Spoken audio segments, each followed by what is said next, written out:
because of the palaces which are bathed in marble.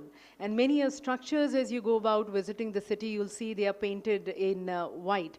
Pretty much what you see in Jaipur, which are painted in pink, and that is how Jaipur has the pink city, and this is called as the white city.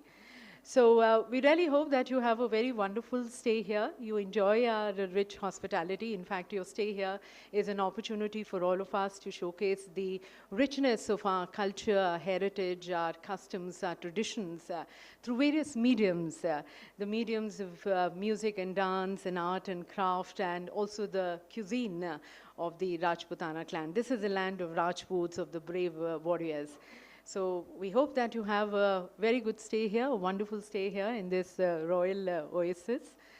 And let me further, ladies and gentlemen, also welcome you all on behalf of the India G20 Secretariat to the first G20 Sherpa meeting side event, which, as you know, is on the theme Transforming Lives at the Midpoint of the 2030 Agenda, accelerating the achievement of sustainable development goals in an era of cascading and multiple crises.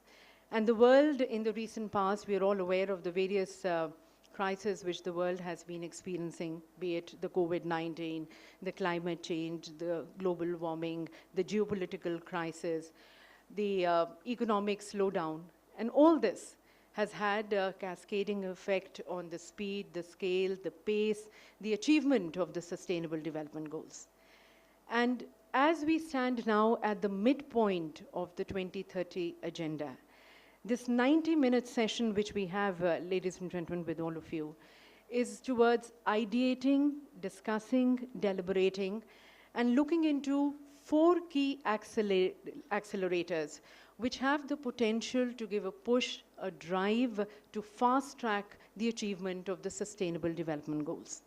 So we are going to be discussing on the digital transformation, especially the data-driven transition, on the women-led development, on the just green transition, and the economic development for the Sustainable Development Goals. And as we take these discussions, the entire 90-minute session has been curated accordingly. So we have very distinct opinions and views being expressed in the 2 keynote addresses, the special messages. They are video messages which we have received, 3 minutes each.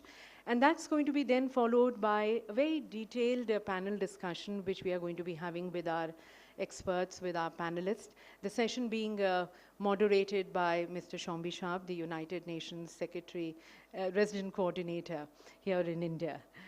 So as we take these discussions, ladies and gentlemen, on the other side of the discussions, we also have something very magical, a surprise which is going to be awaiting us all in the hall, which is just the Aitchison Hall. I don't want to spill the beans right away. I want to keep that under wraps, and so that the temptation and that childlike restlessness and curiosity of all of you continues as after the discussions we invite you in that hall. As I once again greet and welcome you all and thank you, we would also like to recognize here the presence of the United Nations DESA's Under Secretary General, Mr. Junhua, present with us. Thank you for your presence. Thank you for gracing the occasion.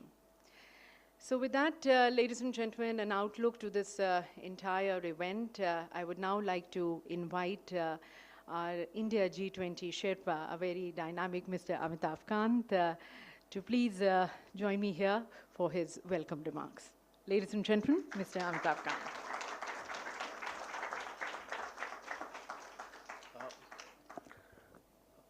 Mr. Lee Junhua, the United Nations Under Secretary General, all the distinguished Sherpas who've joined us here, the members of their delegation, the panelists here, and all our guests, ladies and gentlemen. Let me first welcome all of you to this magical city of Udaipur, which is also known as the city of lakes. It's a city with 7 lakes, much like we have 7 petals in our logo, which are all about peace and harmony. Our motto, our theme of one earth, one family, one future, is because we believe that we are all part of one cosmos web. We may have different political views, we may have different economic models, but we ultimately are all part of one universe, and that's one cosmos. And therefore, it's necessary to break geographical boundaries to bring peace and harmony in the world. Ladies and gentlemen, today's discussion is about accelerating and enhancing and improving the quality of life. And it's about focusing on sustainable development goals, which we are at the midway point on our action agenda for 2030. On account of COVID, instead of progressing, we have regressed. And as per the United Nations, close to about 200 million people have gone below poverty line. Almost about 75 million people have lost their jobs.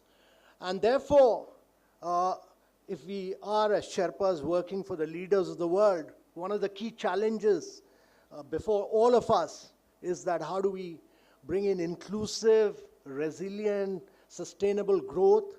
How do we accelerate the pace of creating better livelihoods?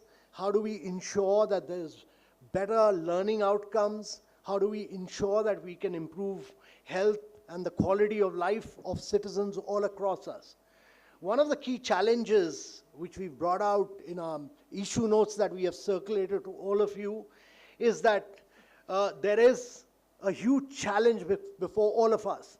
The world is in the midst of a turmoil.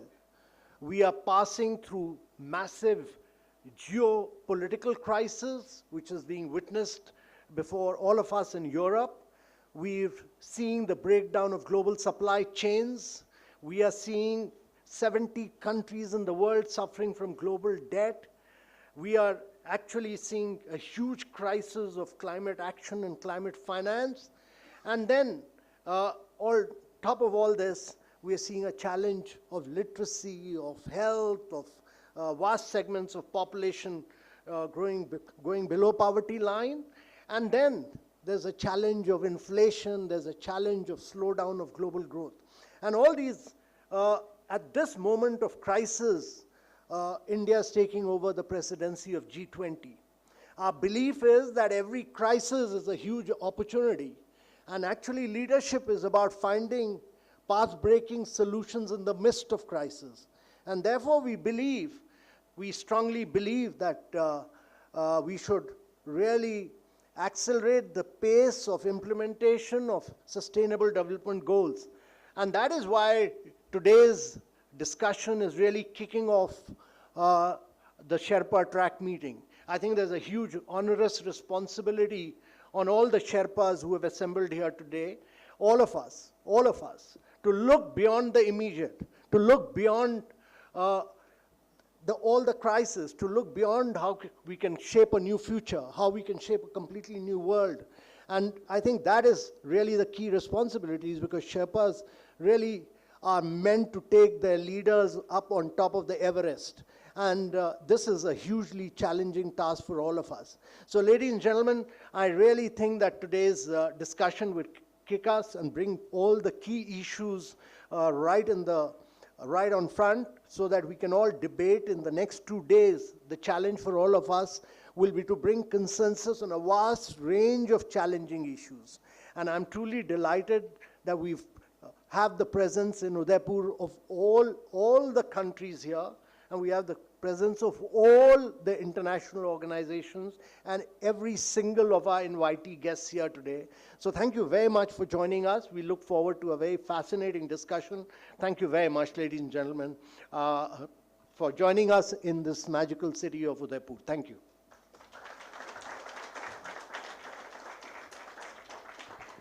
Thank you, Honorable Sherpa. Thank you, Mr. Kant.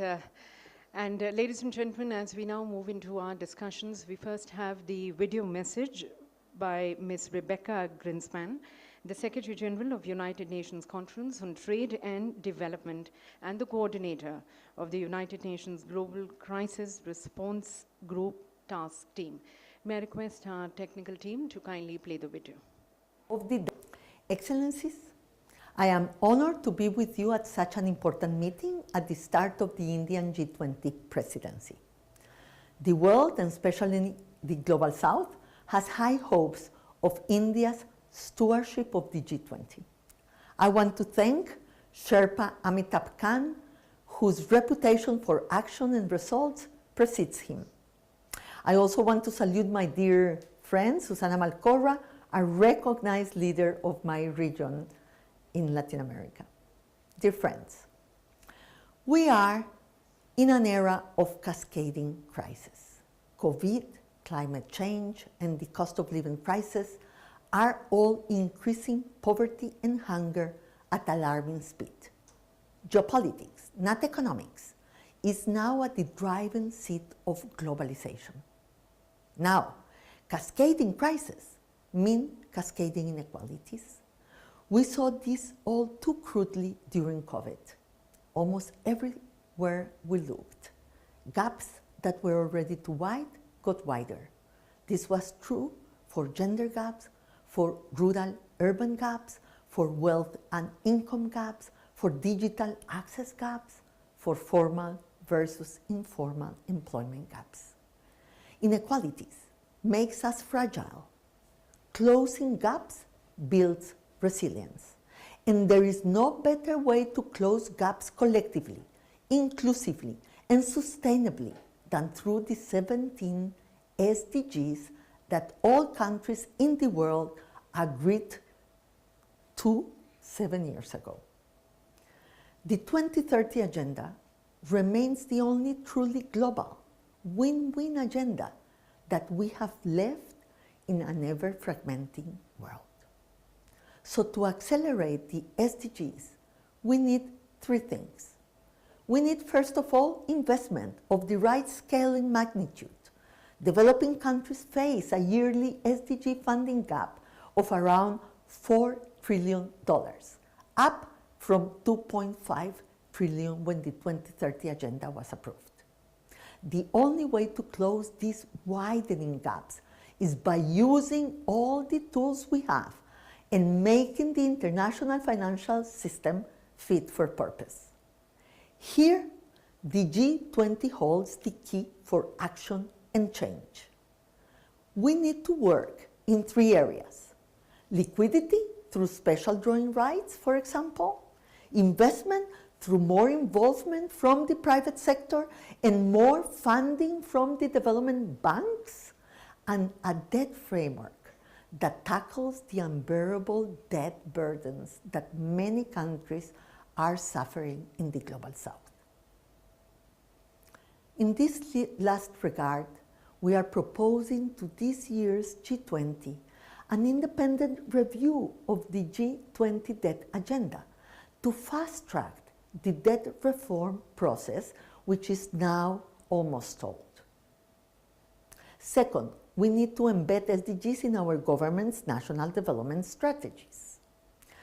Susana will speak about this, so I will leave it to her to elaborate. And thirdly, we need to innovate. India has shown the way of what digital technologies can do to turbocharge development. This G20 Sherpa track wants to provide a huge contribution to this debate from the angle of data for development. This is a very welcoming decision.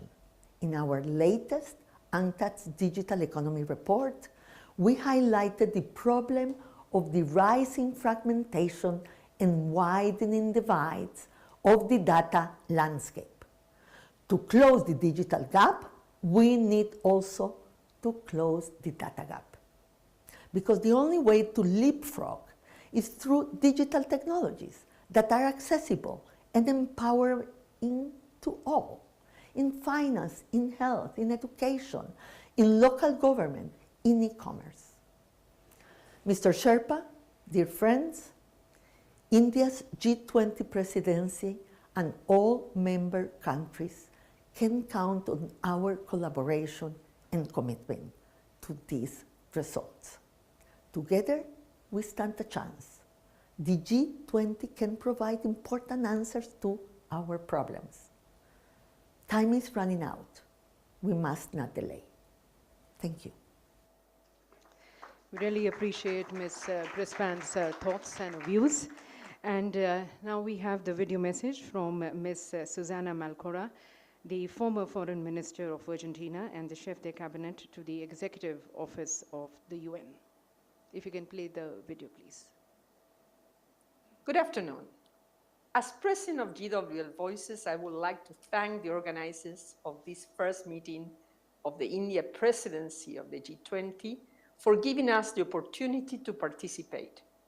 Special recognition goes to the Sherpa, Amitabh Kant, who has the responsibility to lead this G20 process that raises so much hope and expectations, particularly in the Global South. Mr. Sherpa, you surely have a lot on your shoulders. It is also a pleasure to be, albeit virtually, sharing this stage with my good friend and former colleague, Rebeca Grynspan. Mr. Sherpa, dear friends, we are living in a world of multiple and compounded crises that require wise, strong, and visionary leadership for a true, fair, and sustainable recovery. India's G20 presidency is a golden opportunity to spearhead a set of decisions for real change in three critical areas. Firstly, considering that we are lagging behind in almost every goal and indicator of the far-reaching Agenda 2030, the world needs decisive steps to accelerate the implementation of the agenda and its 17 Sustainable Development Goals as the roadmap to build more equal, sustainable, and peaceful societies. This requires a quantum leap in financing, investment, and policy efforts, aligning government decisions with the commitments made in 2015. Deeds, not words. When adopting by acclamation the agenda, governments committed to make it the compass of their work. Now it's time to do it in real terms, making the SDGs the drivers of all budgetary and policy decisions across all areas and to deliver for their citizens, not leaving anyone behind. In second term, we praise India for prioritizing a women-led development. It is not only a well-intended title. India has already delivered on this. Initiatives like the direct money transfer to more than 200 million women during the pandemic, the push on rural connectivity, and the massive delivery of gas stoves to cook are a proof of the commitment of the government of India in this regard. We are all well aware that gaps in income, political participation, and access to decision-making spaces, as well as conflict, violence, and impacts of the climate crisis affect women in a disproportionate manner. Therefore, action to boost women's economic and political empowerment is the best way to ensure that at least half of the world's population can enjoy a life with dignity and rights. It is not only a matter of justice, it makes economic sense. Women are without doubt agents and catalysts of societal transformation. We need to set up the policy instruments, the regulatory frameworks, and the necessary investment to make this happen. And finally, leveraging on the technological might of India, we see the opportunity to work towards closing the technological and digital gap between the developed and developing worlds. Statistics show a dramatic gap against girls and women in this field. Just to name a few, 50% of world's women are offline. In the developing world, 41% of adult women have access to internet against 53% in the case of men. Women are more likely to have simpler mobile phones that do not provide access to internet if they have it. A concrete action of this G20 could be to launch an initiative for a gender equal access to technologies and the digital space. This could also have a significant economic impact. Mr. Sherpa, dear friends, we, the 62 women leaders associated in GWL Voices, stand ready to engage in this G20 process and to support the far-reaching agenda that India has set for it, including the opportunity to discuss and review the much-needed transformation of the multilateral system that could be an accelerator to the achievement of this ambition. I wish you a very successful discussion. Thank you very much. Thank you to Ms. Malcorra. In fact, Excellencies, ladies and gentlemen, both the messages have given us a lot of food for thought as we take these discussions now. And I would like to invite our esteemed panelists to please take center stage. Ambassador Lakshmi Puri, the former UN Assistant Secretary General and the Deputy Executive Director, UN Women on Women-Led Development. Mr. Sanjeev Sanyal, Member, Economic Advisory Council to the Prime Minister of India on the economic growth for the Sustainable Development Goals. Dr. Arunabha Ghosh, CEO of the Council on Energy, Environment and Water on Green and Just Transition. Dr. Shamika Ravi, Vice President, Economic Policy, ORF, on digital transformation. And I now invite our moderator, Mr. Shombi Shah, UN Resident Coordinator here in India.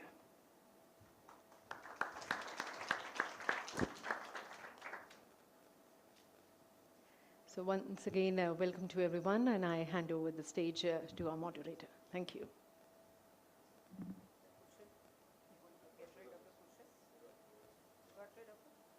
Thank you. Thank you so much. By thanking, of course, the Sherpa, Amitabh Kant, for bringing all of us here today, and all of you in the audience, the Sherpas and members of delegations, civil society, other important actors, thanking the panelists for joining us also as well. I believe that we'll have a very engaging conversation over the next sort of hour.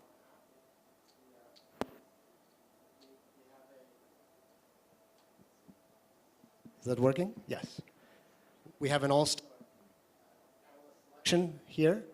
I wish to note that Amitabh Kant, the Sherpa, and the government of India showed to all of the resident heads of missions of your G20 countries just about a week ago in the Andaman and Nicobar Islands very important messages, and one was that this G20 is one to not be missed, that it's going to be a feast of ideas, of tastes, of visuals across the country of India over the next 200 plus meetings, and I see that message has gotten through.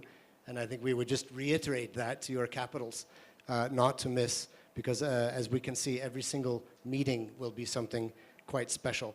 So let me just start with Aap sabko Udaipur mein swagat hai, which is welcome everybody to Udaipur. As has been said, India's G20 presidency comes at a time when the world is both approaching the midway point of our 14-year journey towards the SDGs 2030 agenda. So it would be an interesting moment in time in any case, as we look forward to the midterm, the SDG summit next year around the General Assembly. But on top of that, unfortunately, the recent months and years have brought cascading multiple crises to the fore. A new word, polycrisis. I'm not sure if it's new, but it's relatively new to me. The Secretary General's report, SDG report, notes that we are horribly off track and we're moving in the wrong direction quickly. As the Sherpa already mentioned, 200 million or so people have fallen into poverty. So the Secretary General of the United Nations, Antonio Guterres, has called for a rescue plan, an urgent rescue plan for the SDGs. Not just how to firefight these crises that keep emerging, but to keep our focus on the medium and longer term goals, the transformations that we need to achieve 2030 agenda. And the G20, preaching to the choir here, I'm sure, is uniquely positioned to do this, to marshal the forces, to step up the political leadership, the financial resources, to bring us back on track, to work together to bring us back on track. And I think that India is particularly uniquely positioned to offer the services of the presidency of the G20 at this particular moment in time, cutting across with bridges of goodwill and relationships across G7, across G77, longtime voice for the Global South and beyond. So today we're focusing on 4 key accelerators that we believe are particularly important to help achieve this. The first is digital transformations. As we know, digital technologies are transforming, improving governance, service delivery, widening access, reducing transaction costs, data collection, increasingly important, based policy. But we also see issues such as increasing digital divides emerging. So how can we scale?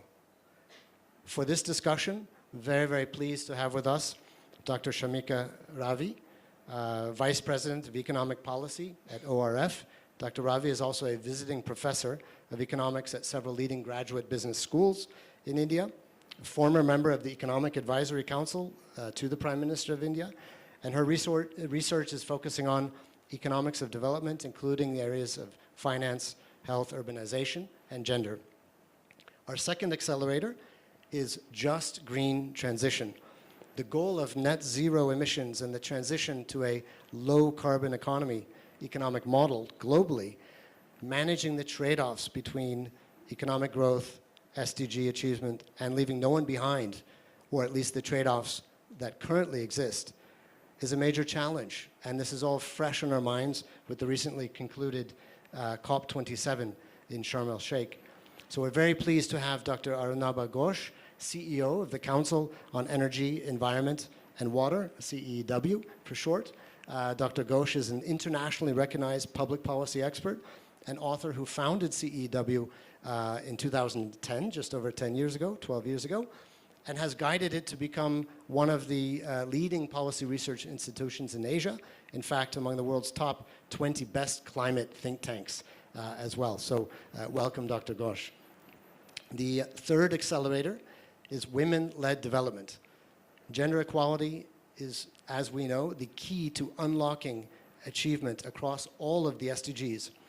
Investment in gender equality, evidence is clear, delivers the highest rate of return of any investment to the economy, society, men and boys, as well as women and girls. We have joining us our very dear friend, Ambassador Lakshmi Puri, who, following a distinguished career in Indian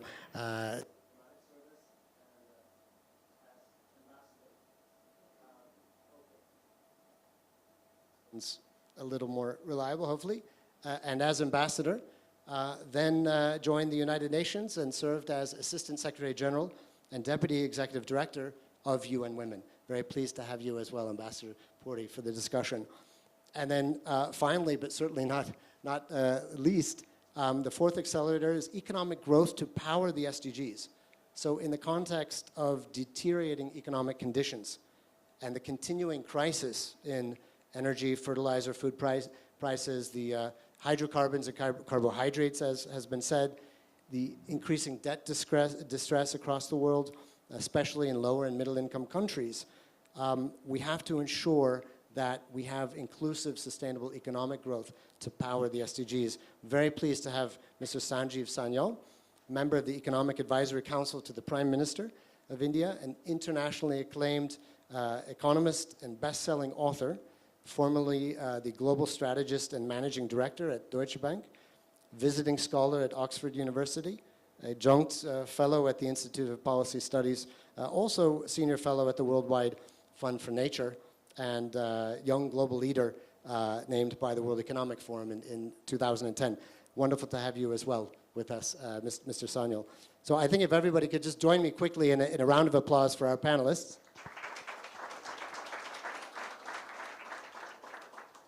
So to begin, Dr. Ravi, if I could turn to you to speak on digital transformations. And again, I mean, the G20 is not about the presidency, not about the country of the presidency. It's the global platform. But obviously, I mean, just one thread I would ask all of our commentators to add. Obviously, a presidency is strengthened by the legitimacy to which the presidency brings in terms of experience and accomplishments within thematic areas selected.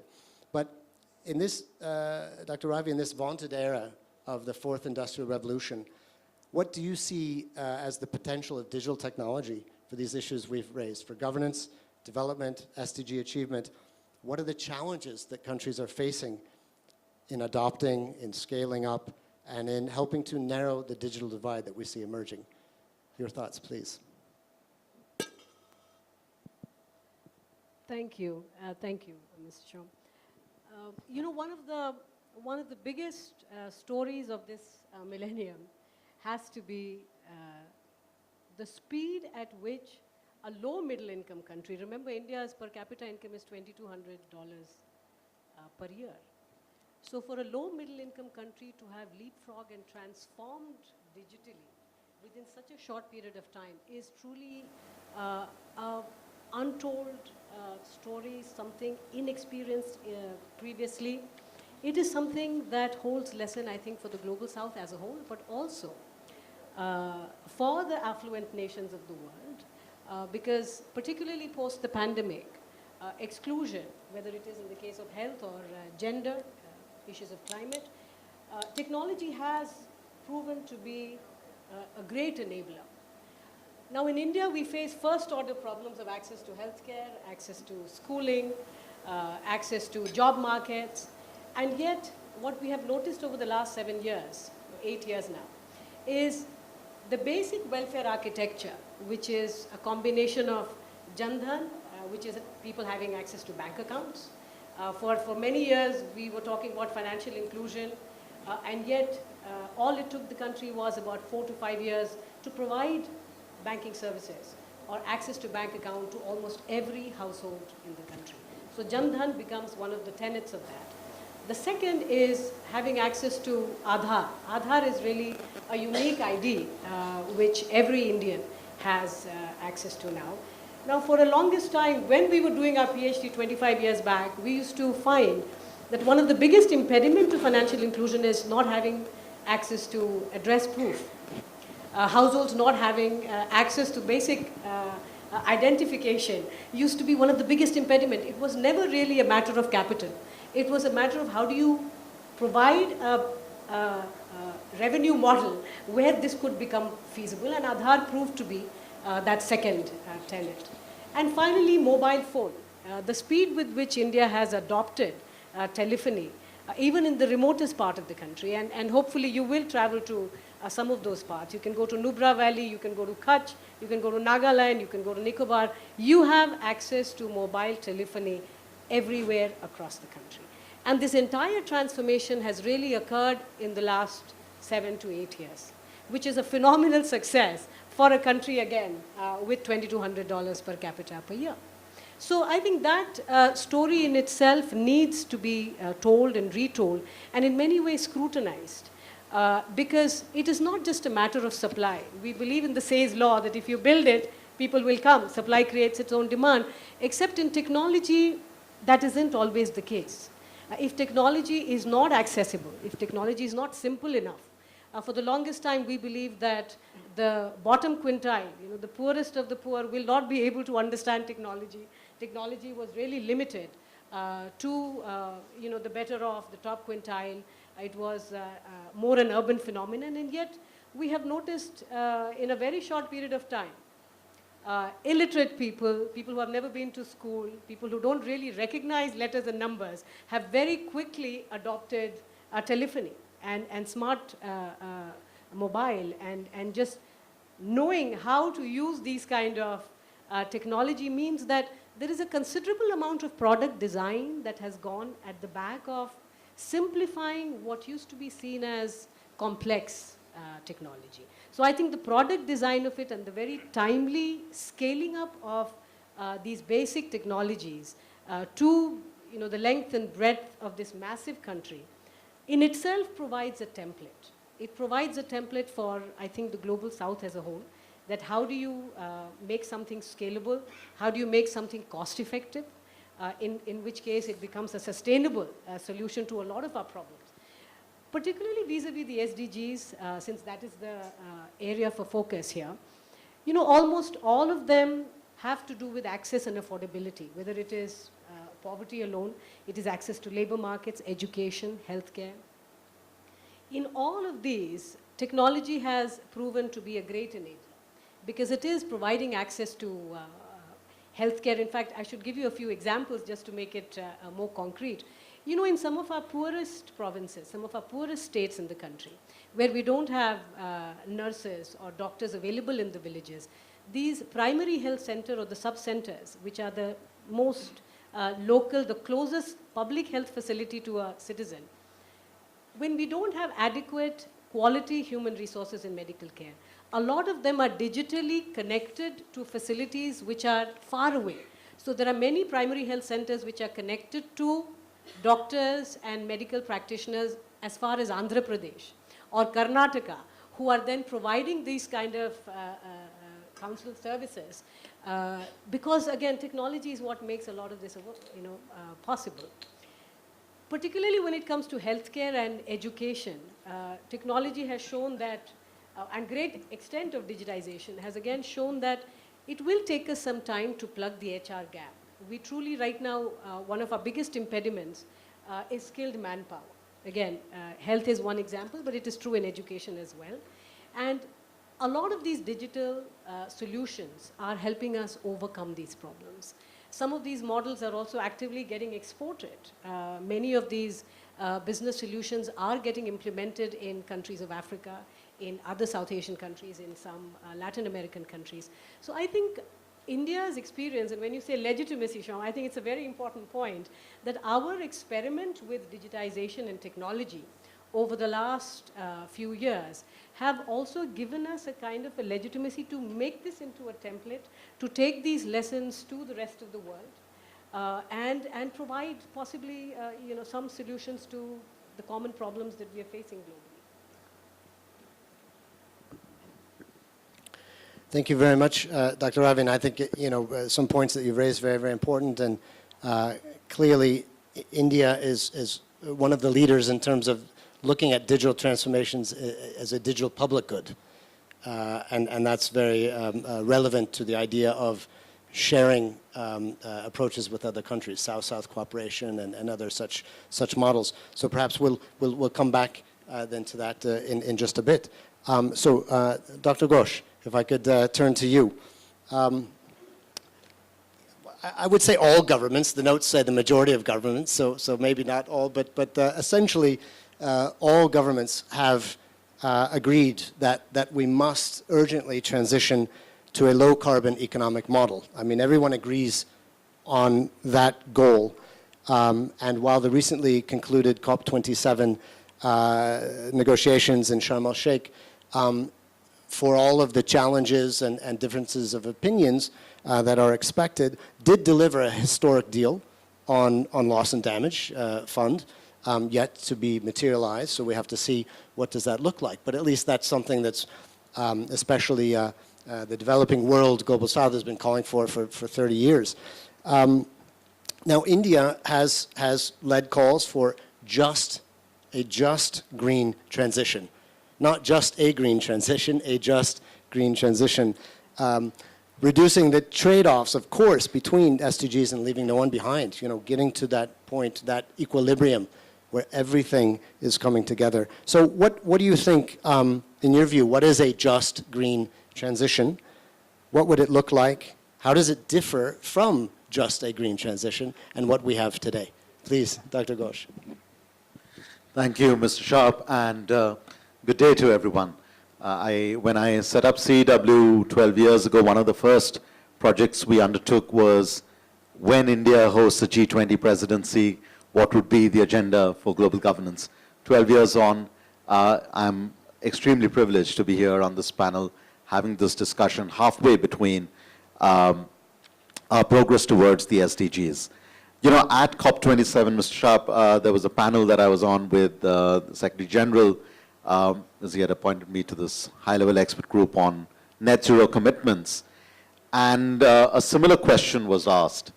And my response was that all transitions by definition have to be just. We have to call for no unjust transition rather than call for just transition, because that suggests that we are actually on an unjust pathway, and that once in a while, if we can get some just elements into it, then that'll be enough.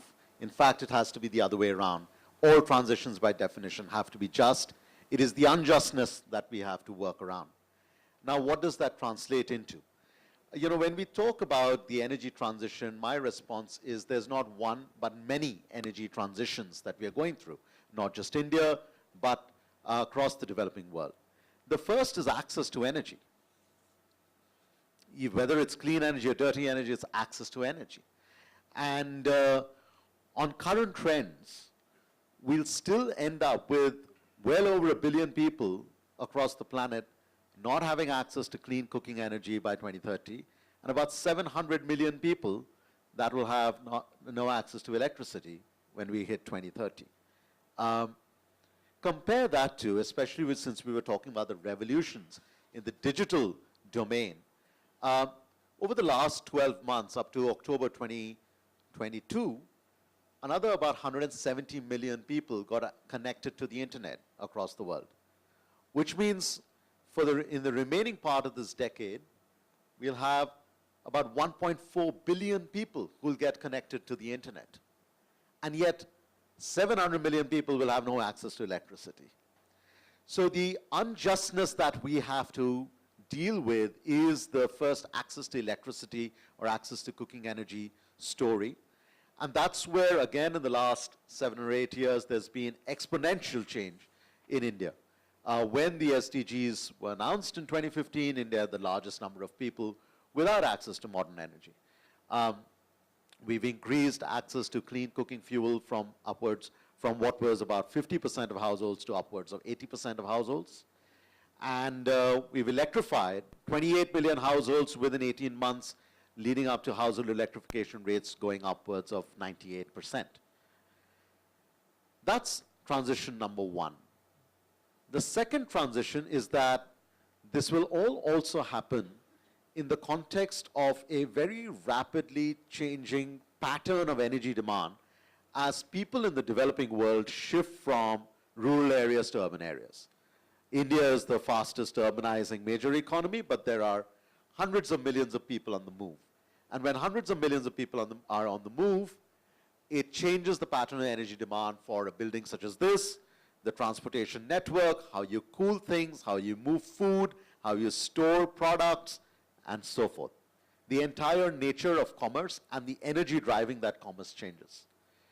So the pattern of unjustness or justness depends on how much is your infrastructure that you're building out focused on those who are on the margins of society.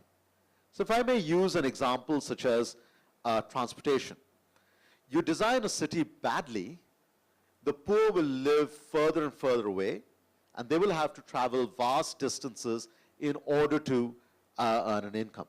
You design a city better, the poor and the rich and everyone in between will have mixed neighborhoods. Now, where does energy come in?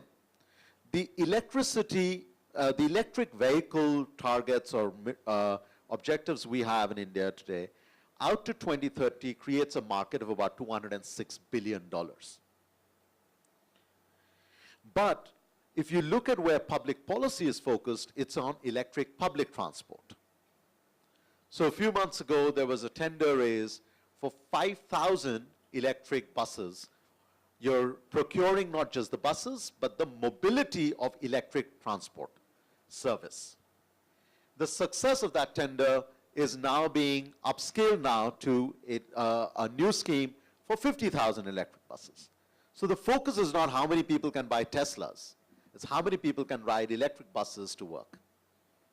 So that's the justness that you bring in the design of your cities, but then bringing the economy and the energy transition closer to people. Third type of justness, which is about the clean energy story in and of itself. We're in the middle of a climate crisis. The climate crisis is not something far away. In fact, if 2022 has proven anything with the extreme weather events we've faced across the world, it's that the assumption that the poor will adapt and the rich will escape no longer holds. We are all impacted. But this rapid transition to clean energy, there is a story here from the global south. India in 2010, when the National Solar Mission began, had less than 20 megawatts of solar. Today it has close to 60,000 megawatts of solar, 165,000 megawatts of non-fossil electricity capacity, and will be the first major economy that will build more clean energy systems over the course of this decade than its entire electricity infrastructure as it currently stands. This kind of, we use the word leapfrog, no one has gone through before at this pace. This in and of itself creates another $200 billion market. But this is not an India story. More than 60% of emerging markets across the world, and I'm not even counting China, which is a vast renewable energy market in and of itself, has already demonstrated a willingness to peak or plateau on the use of fossil fuels. So the question is, how do we remove the unjustness in the fact that money does not flow to where the sun shines the most? How can capital go to the tropics where the sun is shining in order to build out that clean energy infrastructure rapidly? And finally then, is the energy transition that's associated with the rules that govern our energy security. Do we have the energy security architectures in the world that respond to the energy needs of those who are driving the energy markets today? That is the emerging markets. Do we have the energy security architecture in the world that responds to the energy fuels of the future? Whether you take green hydrogen, critical minerals, batteries, and so forth. Once we start thinking along these lines, we realize that right from the household that was just about getting electrified, to the laborer who's getting access to electric public transport, to that province that's trying to build out clean energy infrastructure, to the global governance framework for energy security architecture, there are unjustness elements that can be fixed with directed public policy at a national level and at a global level. So no transition should be anything but just. It's the unjustness that we have to focus on. Thank you, Dr. Ghosh. And I think very, very powerful points. No transition should be unjust. And I think, I sort of have a similar thought, I guess, looking at the phrase sustainable development, because I think, we, in an ideal world, we would be facing a world where all development is sustainable. But, what we see, the reality, is that, and the voice of the Global South, of communities who are still struggling, don't even have basic energy access, is that, the development is going to happen one way or another, regardless, right? So that's where the impetus comes on the developed world to help make that development sustainable. But it's non-negotiable. The development's going to happen. So the speed and the pace with which we can transition depends exactly on platforms like the G20 and marshalling these resources. Also, I have to say, one of the most exciting things, a game I love to play in Delhi is spot the blue auto rickshaw, the blue tuk-tuk. And not just buses and vehicles, but the little three-wheelers. You're starting to see the blue ones with the electric ones popping up now in Delhi, and I can imagine, a few years from now, they're going to be all over the place, so very exciting. I think, so on to the next accelerator women-led development, Ambassador Puri. The UN Secretary General calls gender equality the unfinished business of our time. You have famously remarked that for India to be Atmanirbhar Bharat, self-reliant, and it goes for every country to be self-reliant, it's crucial to have Atmanirbhar women and girls as well. What do you see as the most important structural and institutional changes needed to help achieve that, to help achieve the SDGs, SDG 5, which is, of course, fundamental to all of the SDGs? If you could share your thoughts. Thank you, and thank you, Amitabh ji, for inviting me, and thank you, Shambi. I'm doubly privileged to be here because I was associated with the conceptualization and inclusion of SDG 5 in Agenda 2030 and the launch of W20, Women 20 Engagement Group in Turkey. And thereafter, I attended 2 W20 meetings. What I would like to focus on is how can India, in its presidency and with the G20 members, blaze a trail on achieving gender equality and women's empowerment, which is recognized now as one of the biggest projects of humanity, and which is a transformational force, one of the most transformational forces. Accelerator, yes, but even more than that, a transformational force for achieving all the other SDGs. And in turn, it will be a beneficiary of the achievement of other SDGs. So let me begin by also talking about India. It's fortuitous that we have in Prime Minister Modi a deeply committed gender equality advocate and practitioner of not only the concept of women's development or supporting or the development of women, but women-led development. And very consciously, he has made this a priority theme of G20. And I'm very proud that this is so. What we have at the UN level is what I've always called, at the end of the adoption of SDG 5 and the Agenda 2030, which has 11 SDGs which have gender-sensitive targets. I characterized the motherboard of all the previous gender equality compacts, like the Beijing Platform for Action, the CEDAW, the General Assembly resolutions, the Commission on Status of Women resolutions. All these together form a gender equality, a global gender equality compact. Now, G20 as a group of most powerful economic and political,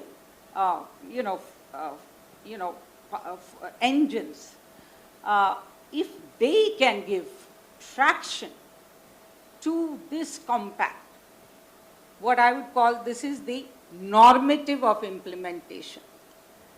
So, and that is the big opportunity we have here. So what would I recommend we do, and I submit this to your consideration, to the Sherpas, is that we must make sure that all the work streams, all the panels also should be not manels, and I'm happy to see that the 2 opening speakers were women, and you have fairly balanced, gender-balanced panels here. So I think that is not only an optical thing, it's a substantive. And then all the decisions, outcomes, including at the summit level, must have a strong gender equality, women's empowerment related thrust to it. And of course, gender mainstreaming, the other priorities. You mentioned the digital divide, the green economy, and also life, that is the other priority theme, and then economic growth, accelerating economic growth. Everything must also have a very strong gender equality focus as well. Then I have 10, what I call the 10 eyes of implementation of SDG 5 and what the G20 can reflect in its outcomes and decisions. And this relates to, first of all, the eye of inspiration, to be inspired in whatever you do by the SDGs and by the 4 projects of humanity, which are peace and security, human rights, humanitarian response, and sustainable development, environmental protection, climate change action. Secondly, indivisibility, because these SDGs are interlinked horizontally and vertically. Third is integration of gender into all policies, programs, laws, actions that you undertake individually and collectively. The other aspect is investment, and I think everyone agrees that transformating financing of the gender equality agenda is imperative if we want to change this whole equation. The next one is the eye of inclusion.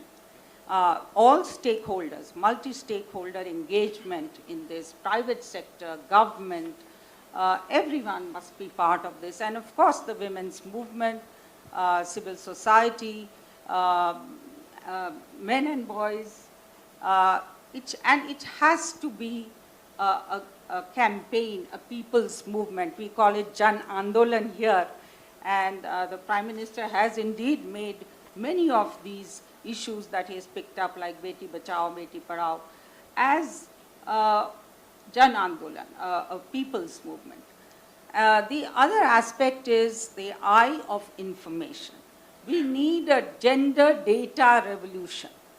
And for that, we also need to build a pyramid of knowledge, analysis, and monitoring of whatever is done in this area. Another eye is that of innovation.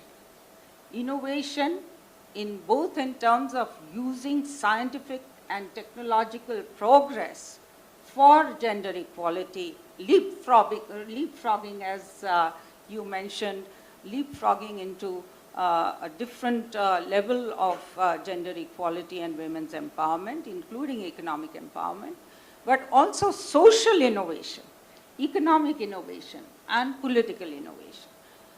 The other aspect, which is very important, is the issue of impact.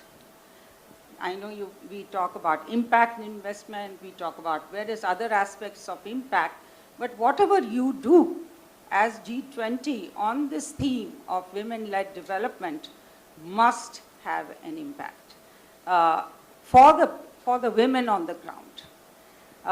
They must make a difference.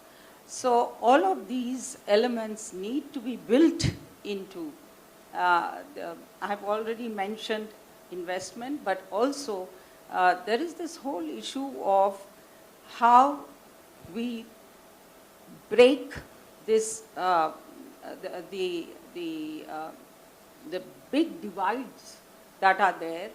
And according to, I know UN DESA is represented here, and this UN DESA, UN Women Report, Gender Gap Report, clearly indicates that we have made very slow progress, uneven progress, and in fact, that we are off track in achieving SDG 5, most targets of SDG 5, and women-related targets in other SDGs. So we need, and that it may take between 40 to 100 years for some of these targets to be met or goals to be met. So we need to, as G20, to be that engine of telescoping the progress, making sure that we actually accelerate our progress, and if not 2030, maybe 2035, but we must aim that by 2030 we are there, and that this is mission possible. That's what I would. Thank you very much, Lakshmi. Very, very important points, and I think absolutely this is a space where we've seen in India that the rubric, as Sherpa, Mr. Kant was talking about, turning crisis into opportunity. So I guess in a bit the way that COVID was driving digital connectivity, Zoom and all of these things, that here in India, financial inclusion, in particular for women, banking and digital banking and things, saw an incredible leap forward during this difficult, challenging period of the pandemic. And in terms of gender equality, just what, I did a TED talk, a couple of years ago or something, and I was trying to think of, how do you bring men in as champions into the equation? Right, and to kind of demystify and de-threaten the sense there. I don't know, I was falling back on my economic training and thinking about something as mundane and drab as marginal product. And my message to the men and the boys has always been, look, the more women around you in leadership positions in companies and governments, policy making, actually what that does is, because if there's too much of you, your marginal product goes down. You're not very special. Right? And then as you get towards an equilibrium, parity, actually, for the men and boys, the more women are in the production function, your value actually goes up. So it's a very positive way to think of it, I think, calling on the field of economics. So speaking of economics, then we'd like to move to you, Mr. Sanyal, to speak about economic growth for SDGs. Of course, and I think, you're bringing very much a macro view, looking at issues of global governance. Again, as India assumes the G20 presidency, we're surrounded by all of these shocks, in particular shocks to global supply chains. I mean, we couldn't recover from the COVID pandemic before already the war in Ukraine introduced a whole new round of shocks. The recent World Bank study has revealed that the conflict now is actually the main cause of, this is a horrible competition now, the main cause of disruptions to supply chains, logistic networks, and this sort of a thing. You have spoken recently about the impact, for example, in India with a 9% potential sort of growth rate, but these headwinds are dragging down potential of every country across the world. So perhaps you could share with us your thoughts on how could this G20 forum, the Indian presidency, help build resilience and sustainability into the global supply chain through global governance. Thank you. Can you hear me?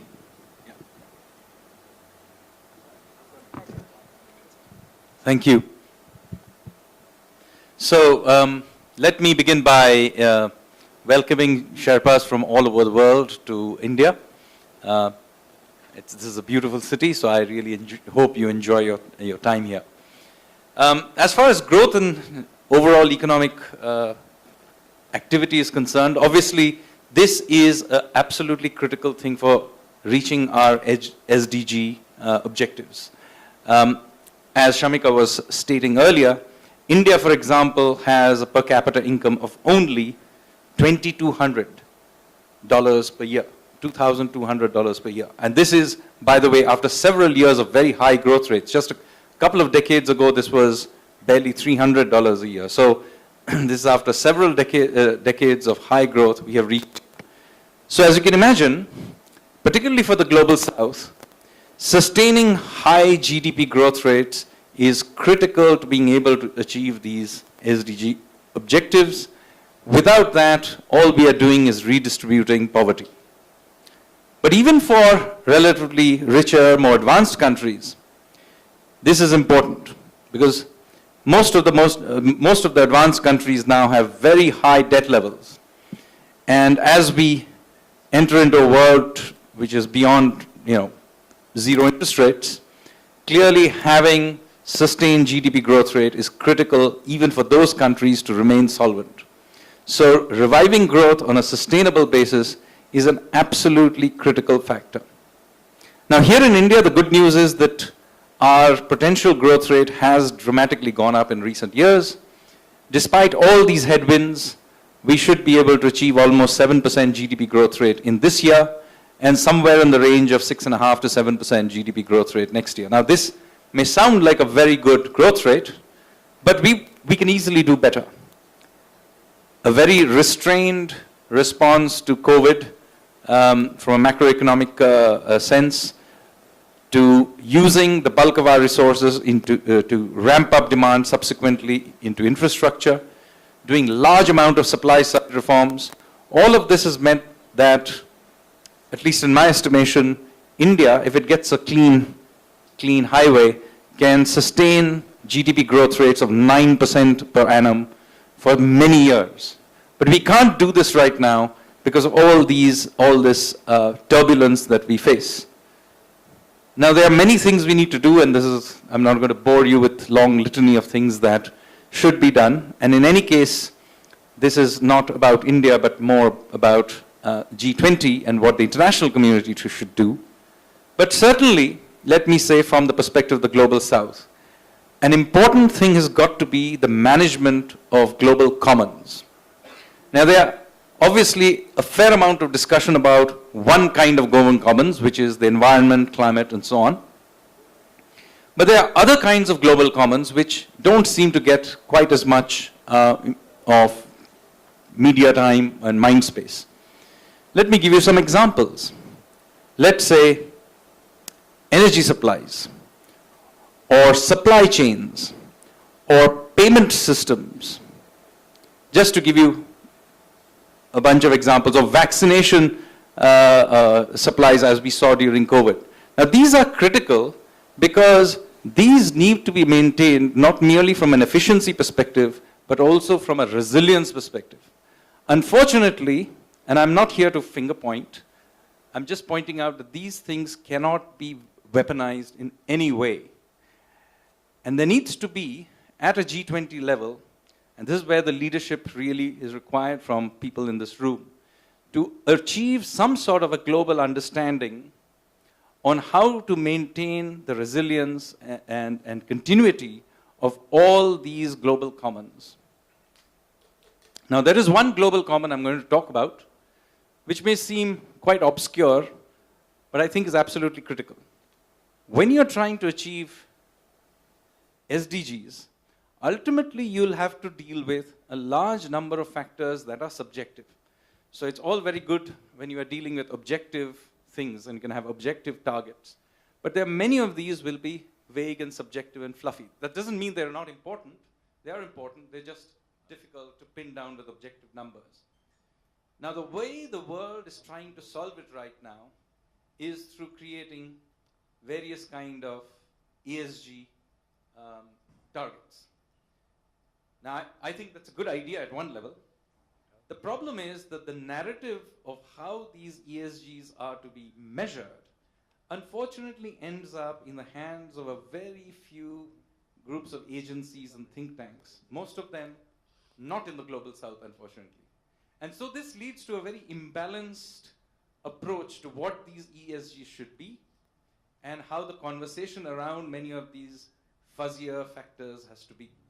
This comes through in all kinds of global indices that get published by well-known think tanks around the world, or the ones that find their way into the World Bank's global World Global Indicator and other World Governance Indicator and so on.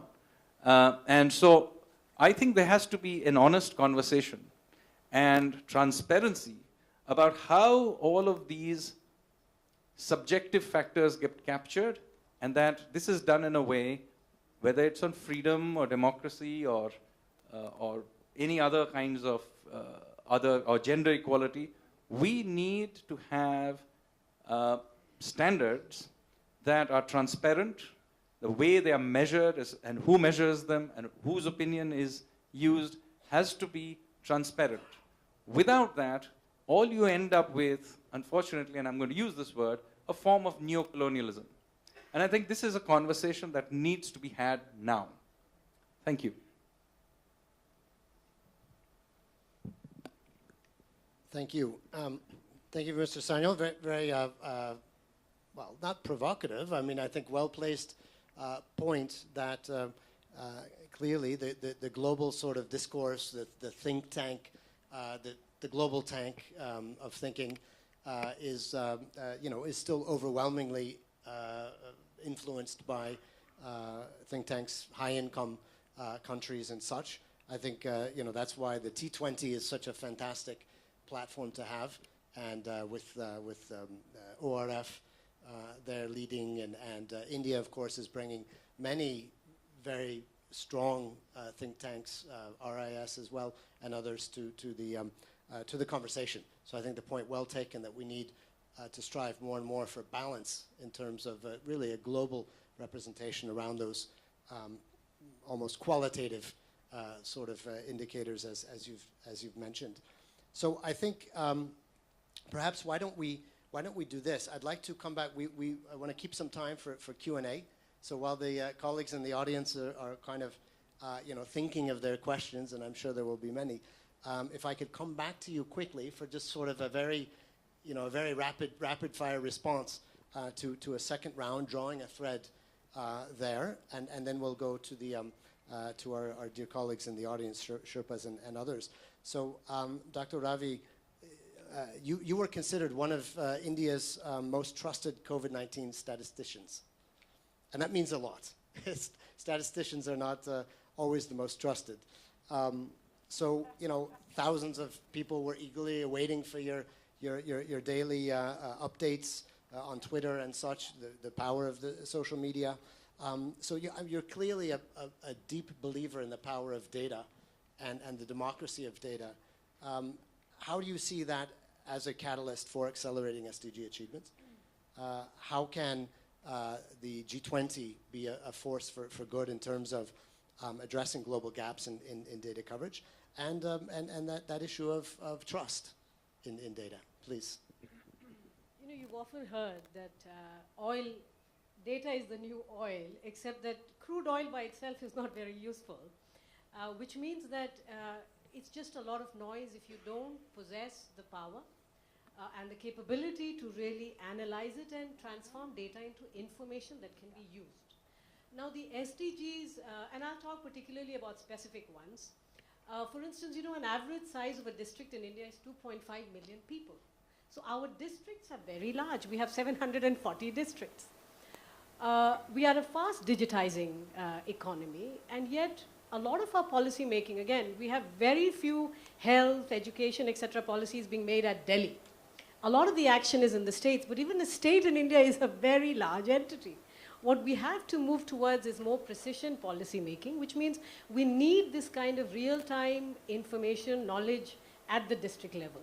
But the thing about data is that if you have faulty data, which means if you don't do the sampling right, or you're not putting the appropriate weights, etc., then you can be very precisely wrong. And that just means that we're putting all our resources and weight behind something which is untested. And, in the government particularly, it's very difficult to unwind and course correct, because the whole idea of trial and error, which presumably works well in the markets, isn't quite as common within the government. And the SDGs primarily fall on the responsibility, the shoulders of the government. Going back to the initial point I had made on the JAM, the Jan Dhan, Aadhaar, mobile, etc., this combined massive revolution that India has already undergone, because more than 95% households in every district of the country has these three core access to infrastructure. Two of these are largely government-driven, but one of it, which is mobile, is on the back of private initiative, which means it takes every arm of the economy, it takes the state as well as the private sector to really make this thing happen. There is rapid digitization happening, so we have a lot of data in the private sector as well. Again, SDGs primarily a responsibility of the state, which means we have to really continue innovating the architecture of data. We have to continuously keep making our data more representative. Again, these are not easy things to do. Governments aren't very agile, and particularly when it comes to adopting new innovations, etc. I think there is a certain lag in the process. So I think, what is the biggest challenge? I think the biggest challenge is moving with the times, such that real-time policy making is fed a real-time, evidence-based, information on which policymakers can then make a call. Unfortunately, that's a wish. I think most countries, and I think this is true also for the OECD, because I look at I'm affiliated with Brookings, and for many years we've been looking at many of the G7 countries. Data isn't quite as accessible to anyone, and if anything, the pandemic made it very clear that we were several steps behind, not just the virus, but I think in terms of what was commonly understood to be the appropriate response to the pandemic. Which takes us to one key issue, and again, this is something because you're all people with huge responsibilities, the Sherpas in particular. You know, when it comes to healthcare and the fact that we are so closely interconnected, all these economies, we need early warning systems. We need, and that is going to only come through data. We need this kind of early warning systems in the space of healthcare in particular, because pandemic today is not a zero probability event. It is not insignificant in terms of one of the perils that we have to plan against. So I think this as a forum, G20 as a body, a very important body, I hope and I request you to push ahead in the creation of an early warning system which is data-based, and which also strengthens, I think, the existing multilateral, the architecture around WHO, etc. But these institutions gain credibility in the eyes of ordinary citizens like people of India when we have real-time feedback, and we can therefore prepare in time. So we're not always responding and delayed in our responses, but we can actually be ahead as far as some of these policies are concerned. Thank you. Dr. Ravi, and I think, just two thoughts on that. I was really impressed when I arrived in India a year ago. I honestly don't think I've seen a country that has embraced the SDGs more in terms of a framework for exactly what you're talking about, and has put tools into place. And of course, we in the UN, United Nations, the country team here, Resident Coordinator Office, has been a partner with Niti Aayog and with other institutions to help create, digital dashboards, to help create the entire the India SDG index, and really, which gives, and I've seen the power of these conversations at the state level, at district level, where you see policymakers really looking at the data and comparing, and also seeing, well, who's doing it better and how can we learn from them? So it really is operational in that sense. And then also the issue of real-time data. I'm always, I forget who said it. It was Vladimir Lenin or John Lennon, one of the Lenins, sort of said, well, life is what happens while you're busy making plans, right? So that's the importance of that real-time data, because you can't necessarily, plan out where things are going. But if you're getting that feedback coming, then you can adjust as things happen. So thank you very much. Arunabha, the financing needs for the green transition to net zero are now estimated to run in the trillions of dollars, the majority of which will be needed by countries who are still developing. Recently at COP27, you highlighted the urgency and the magnitude that this must be, the magnitude of which must be reflected in the new collective quantified climate finance goals beyond 2025. So, and yet at the same time we look around, we see ODA budgets being slashed, we see funding moving towards more immediate crises. What do you think the G20 can do about this? Well, first of all, I've argued before, and I'll reiterate the point now. This whole conversation around $100 billion is, I call it, the negotiated maximum and the delivered minimum. We need to have a conversation that runs into the trillions. So rather than effectively then counting the pennies of, did we make it somehow to 100 billion, is not really the right conversation to have. The second conversation that we should not be having is how did we, somehow get all the public money together to lead up to some number. Because we know governments are stretched, we know fiscal reserves are stretched. But what is problematic when I look at sustainable investment is that the share of private investment to public investment is a fraction rather than a multiple. And that is really the problem. So my request and submission to the Sherpas here is that let's elevate the conversation about the volumes of capital investment we are talking about. Not a green transition, but that the entire transition has to be green in and of itself. And that it should be driven by large volumes of private investment, catalyzed by public investment. So how do we do that? I mentioned earlier, why does capital not flow to where the sun shines the most? I mean, Shrambi, you've already educated us about marginal productivity. Another more basic economics concept is that capital goes from capital-rich regions to capital-poor regions, and labor goes in the other direction. But when it comes to climate change, that's not what's happening. Capital is circulating in capital-rich regions. This city you're in is in the state of Rajasthan, which is one of the drivers of India's clean energy revolution. There are tens of gigawatts of clean energy capacity getting deployed in this province alone. And then you look at between the tropics, how much more capacity there is. Now, the reason this is not happening is because we think investing in a place like Rajasthan is risky. And then we think investing in a place like Vietnam is risky. And we think investing in Philippines is risky, and so on and so forth. And unless we are able to de-risk these investments at scale and bring down the cost of finance, the cost of finance is now upwards of 60 to 70% of the renewable energy tariff that you get in a developing country. So it's not the cost of the solar panel. In fact, if you've taken the boat ride, you can look across, there is one hillside covered with solar panels powering one of the hotels across the water.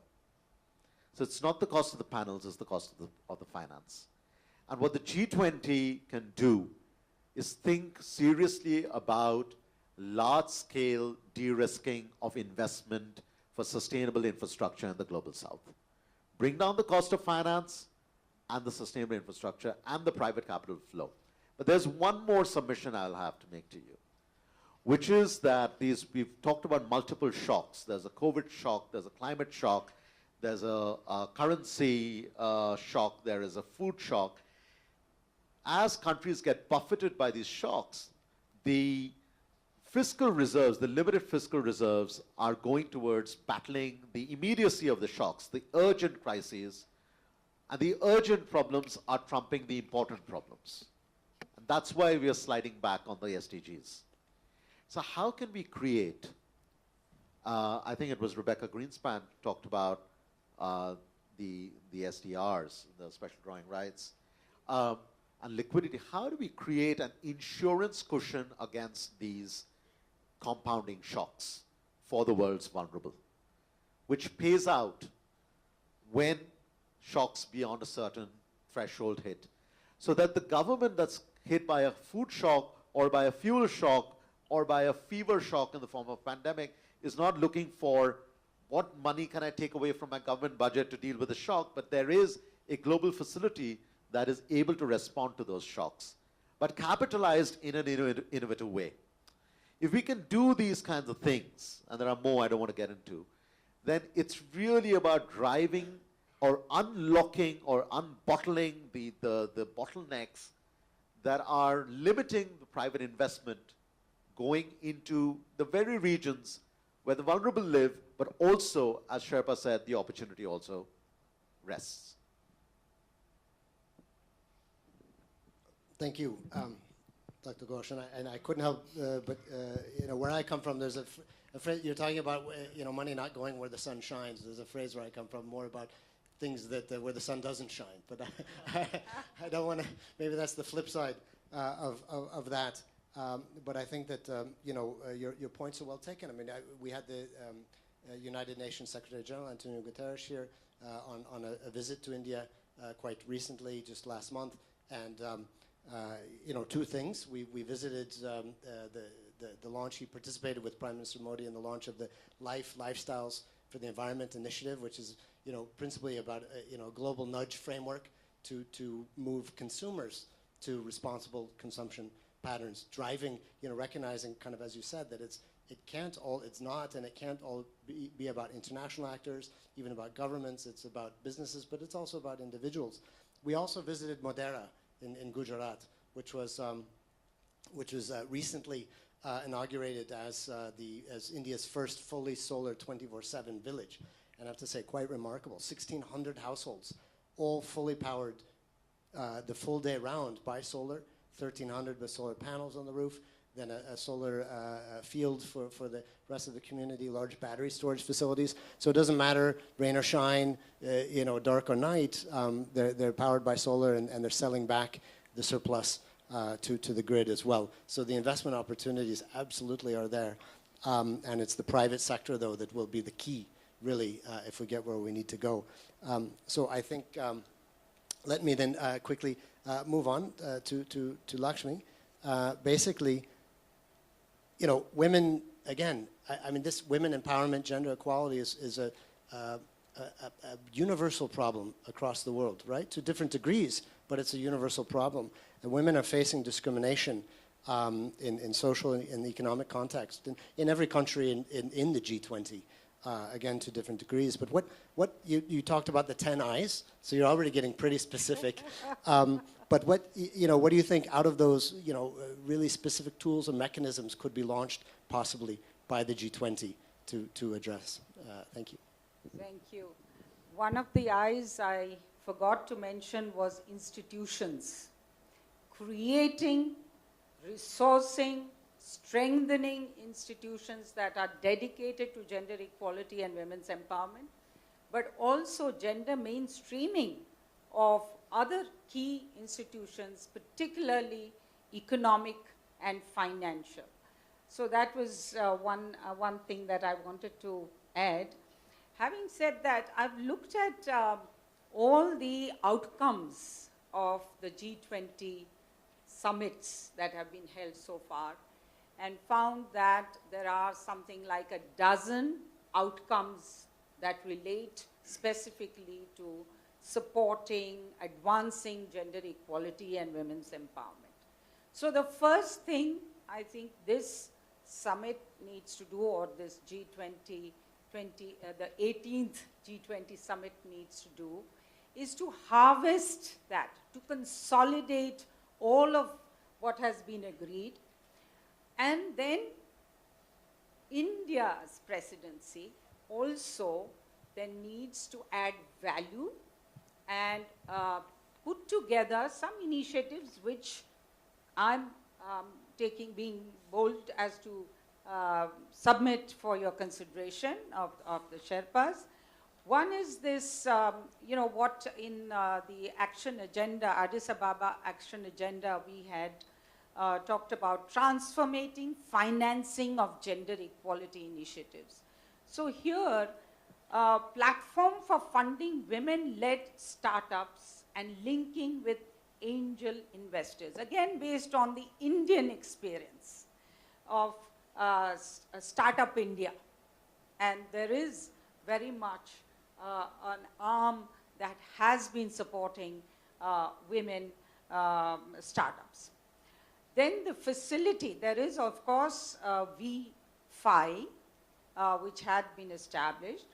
But if we can have a comprehensive facility for funding women MSMEs to grow, again in line with India's Stand Up India initiative and Mudra initiative that we have very effectively operationalized in India, the Prime Minister Modi's gender equality outreach.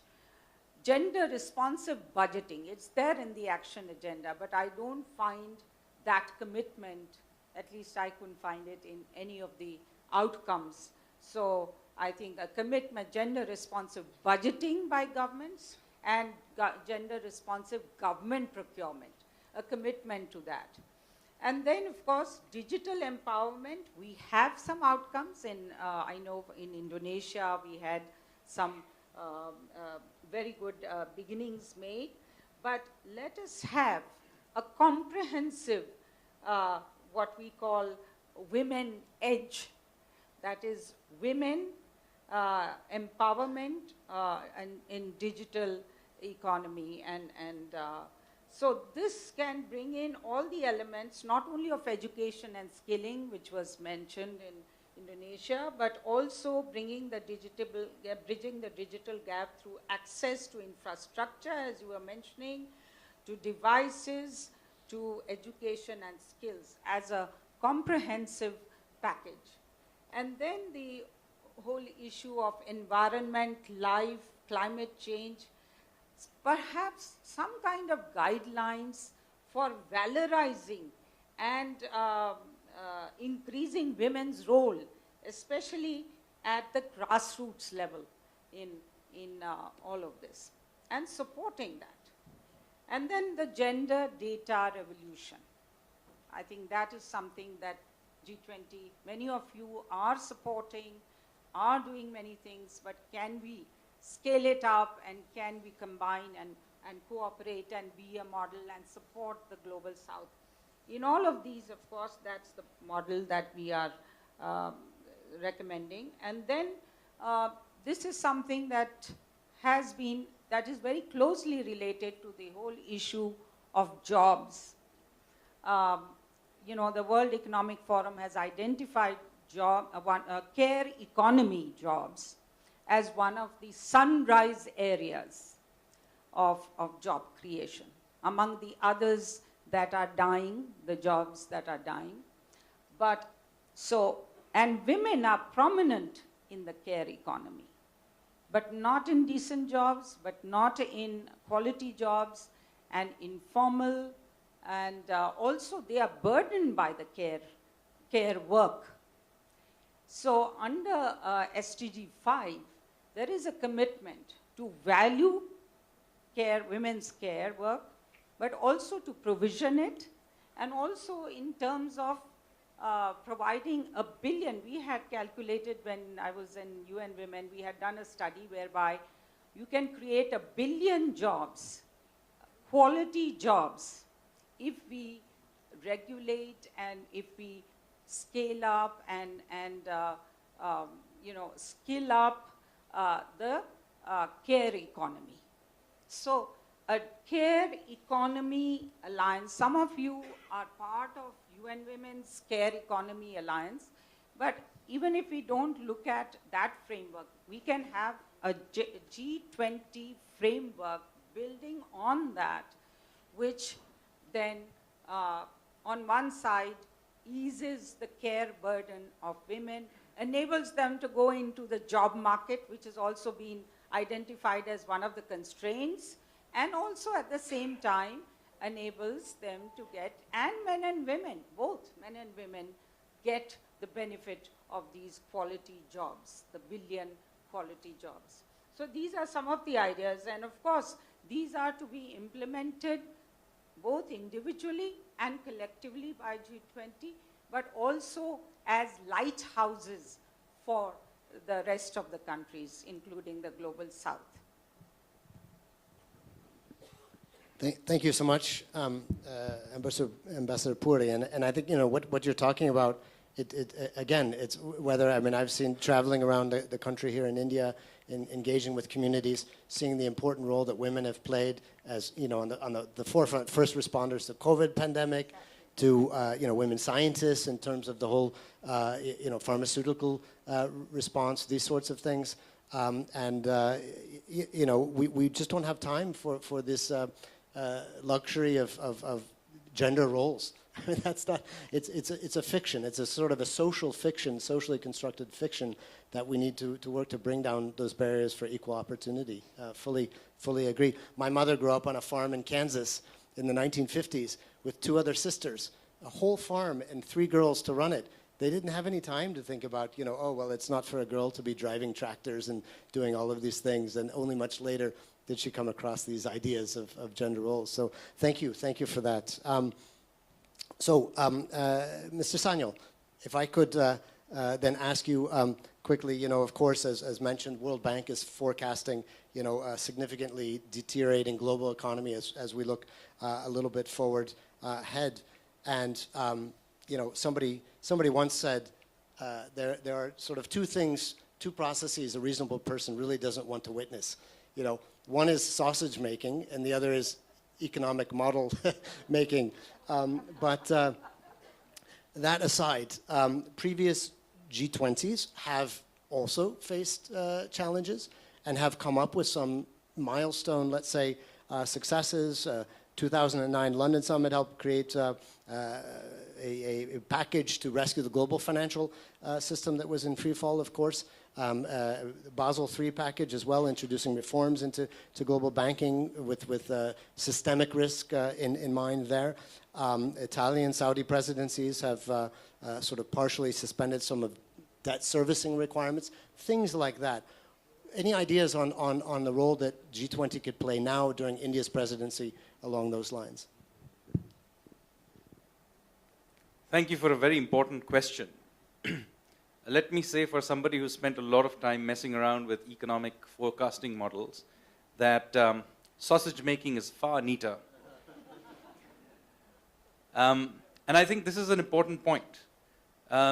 People tend to end up giving way too much weight to what these models indicate. They are an indication of what, given a certain set of reasonable, presumably reasonable assumptions, the direction where it's going.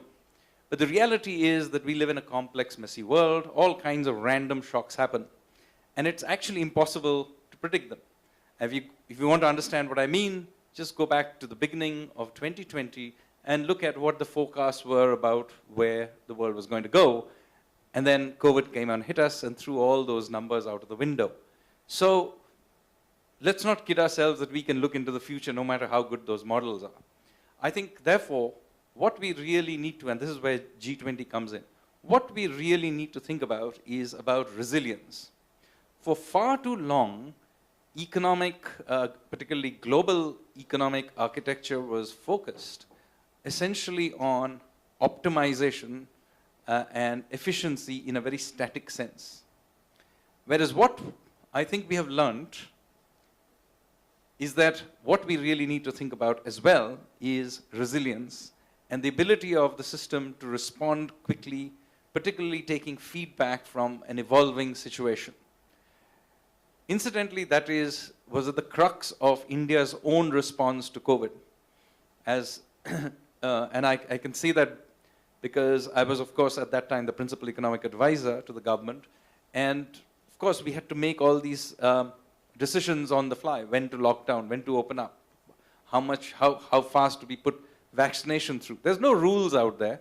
So what we really need under those circumstances is real-time data, point that Shamika was making earlier. And here, let me say that too much of the data collection, including that by the international agencies that should be guiding much of this decision-making, is just outdated.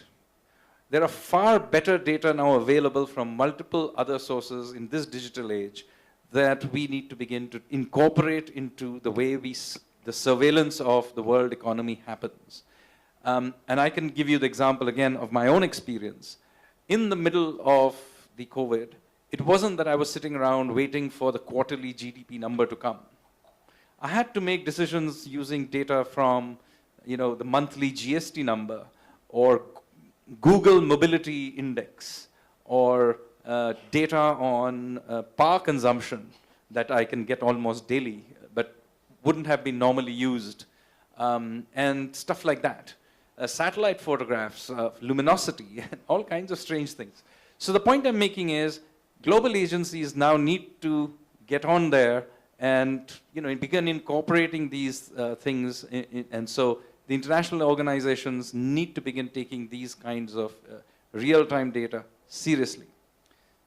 Second, and the importance of G20 here. In the middle of all of that, I have to say, I'm sorry to say this, but most international organizations froze and didn't provide the kind of hand-holding that the world and ability to the coordination that was needed under those circumstances. The only organization that functioned through that chaos in 2020-21 was, in fact, the G20. And in fact, the template on which it all sort of kept going, whether it's the finance or whether it's the supply chains and so on, was something called the G20 Action Plan, written by the finance track by the Framework Working Group. Incidentally, I was the co-chair of that Framework Working Group at that time, and literally typed it in my laptop. But it was a crucial document for at least a minimum understanding that the world economy had to keep things running where, if you will remember, everything was breaking down. All the normal rules were breaking down. So you needed a common minimum program for the world. And I have to say, G20 stepped up to it. But we need to realize that perhaps this is something that G20 will need to keep doing. It is a smaller, cohesive group, but it does represent the bulk of the world economy, the bulk of the world population, and so on. And it is therefore, and it proved it, that it is therefore capable of dealing much more real time with issues. So I think this is something that G20 can be proud of, and I think it should take on the role of kind of being the first mover as far as resilience is concerned. So going back to the original point, no matter how good our economic model is, the fact is random things will happen. And so our ability to respond to random things counts much more than our ability to predict these random things. And G20 is literally the only organization right now that can provide the leadership and to these, to respond through a rapid feedback loop. Literally no other organization can do it, cutting across sectors and do it in real time. Thank you very much, Mr. Susana. That was, an incredibly rousing, I almost imagine a coach at halftime when you're falling behind. I wish the U.S. football team would have had you on their side last night.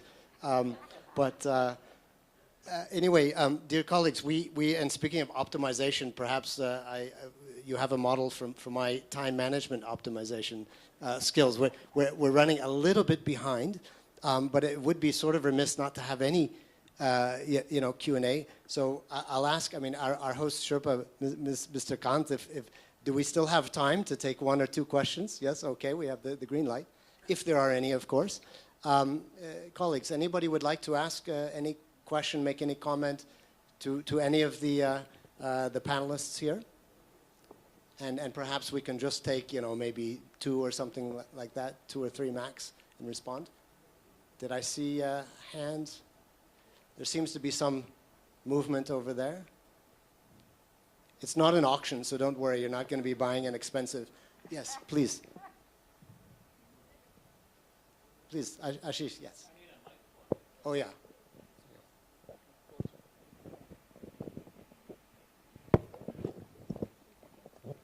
Thank you, Shambi, for moderating the session, and thank you, panelists, for kick-starting the first Sherpa meeting with, setting a very high-quality discourse. My question is to Mr. Sanyal, just a small question. In your intervention, you mentioned about weaponization of global commons, and if not addressed, amounting to neocolonization. And you also mentioned about the debt issue. You stopped short of appealing to G20 about redressals. You did mention in response to Shambi's question, but would you rather be a little more,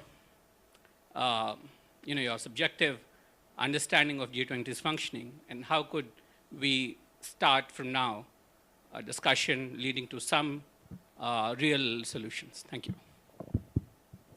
So it's not for me to preclude what the Indian presidency is going to discuss. But let me say, my purpose here was to state that these are burning issues that should be there on the table.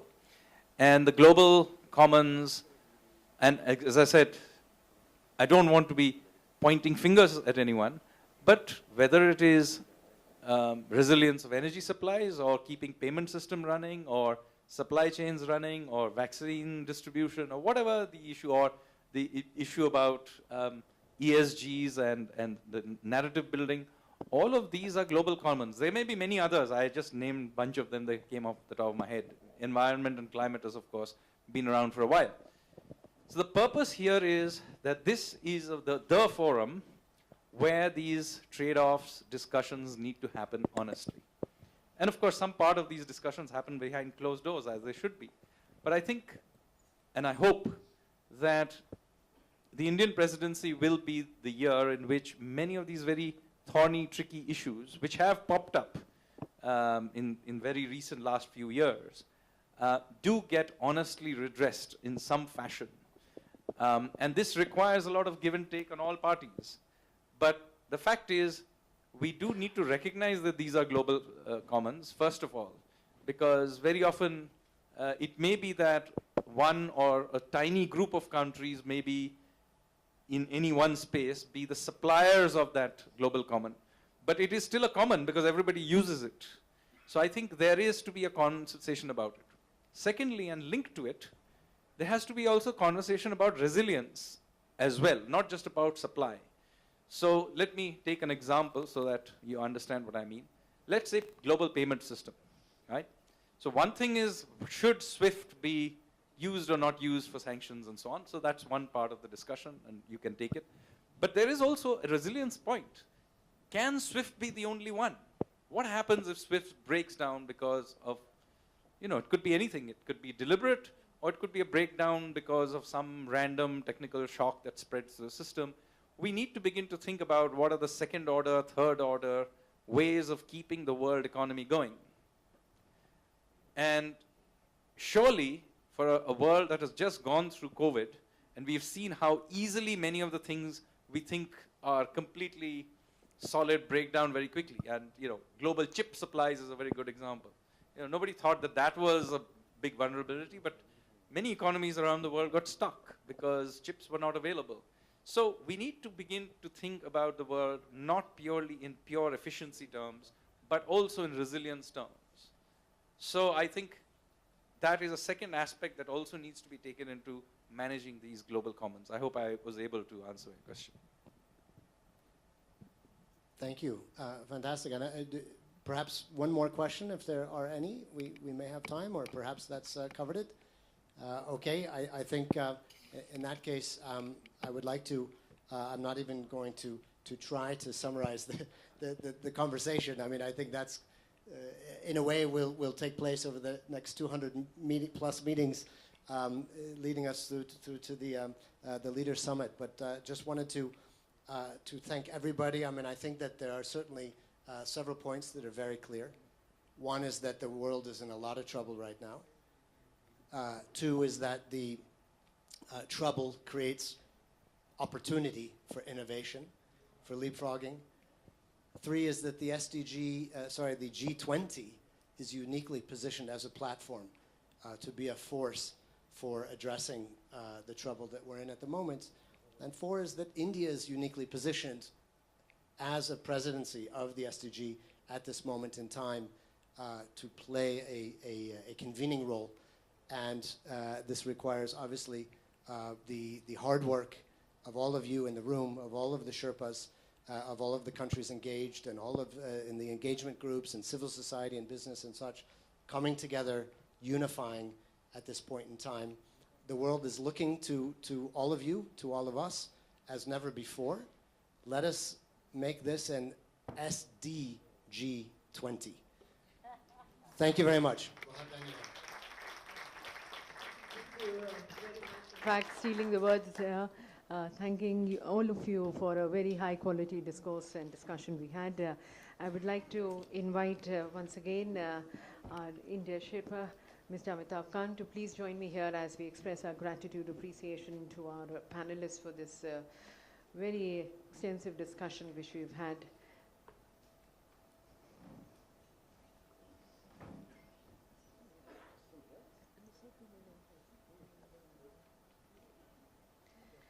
So please join me, ladies and gentlemen, as we express thanks to Mr. Sanjeev Sanyal. Thank you very much, sir. Each one of them, in fact, they're very constructive suggestions and recommendations also towards a more climate-sensitive, clean, green, and a more resilient growth. So that's the Bandhani, and in a typical Rajasthani style, thanking you. Thanking Ambassador Lakshmipuri. Thank you, ma'am. And that goes with your attire. Yeah, that goes with your sari so very much.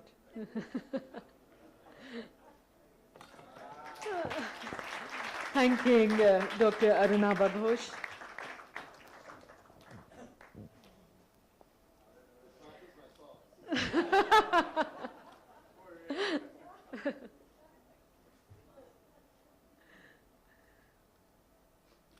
So that's the pagdi style which we have. Thanking Dr. Shamika Ravi. Thank you, ma'am.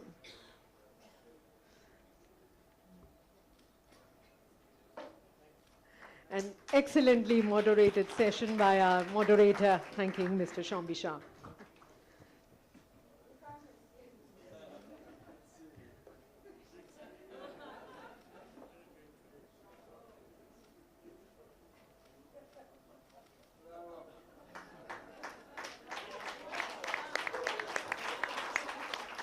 So let's have this very colorful, vibrant photograph, a group photograph of all. May I once again request Mr. Kant, sir, if you can join for the group photograph. One we can have.